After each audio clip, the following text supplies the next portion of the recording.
প্রধান নির্বাচন কমিশনার অন্যান্য নির্বাচন কমিশনাররা যেভাবে জেলে গেছে আপনাদেরকেও আগামীতে জেলে যেতে হবে।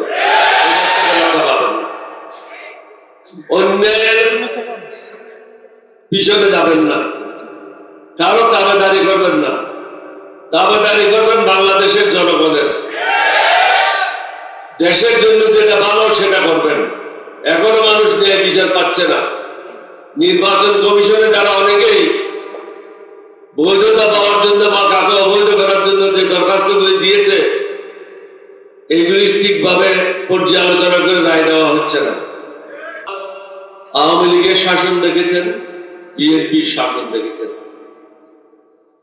এখন আপনাদেরকে অনুরোধ করব, ন্যায়ের শাসন, সুশাসন, চাঁদাবাজ মুক্ত, দুর্নীতি মুক্ত একটা শাসন দেখার জন্য।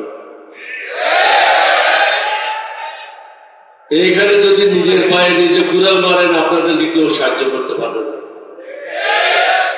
দিল্লির দাসত্ব থেকে আমরা বের হতে চাই। এখানে মুক্তিযোদ্ধা এবং 2024 সালে জুলাই যুদ্ধের সম্মেলন এখানে মিলন ঘটেছে। এটা অন্য কোনো জায়গায় এই মিলন ঘটে। জাতিকে সিদ্ধান্ত নিতে হবে, আপনারা কি ভারতের দাসত্ব করবেন না বাংলাদেশের জনগণের খেদমত করবেন? আমরা যারা এখানে উপস্থিত হয়েছি আমরা জনগণকে শাসন করার জন্য উপস্থিত হইনি, আমরা জনগণের সেবক হিসেবে কাজ করার জন্য উপস্থিত হয়েছি।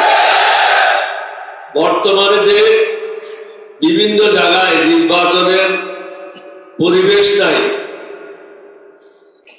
এবং সকলের জন্য সমান সুযোগ নাই, এটা যদি সৃষ্টি করা না হয়, প্রধান নির্বাচন কমিশনার অন্যান্য নির্বাচন কমিশনাররা যেভাবে জেলে গেছে আপনাদেরকেও আগামীতে জেলে যেতে হবে। অন্যের পিছনে যাবেন না, কারো দাবেদারি করবেন না। দাবেদারি করবেন বাংলাদেশের জনগণের, দেশের জন্য যেটা ভালো সেটা করবেন। এখনো মানুষ ন্যায় বিচার পাচ্ছে না।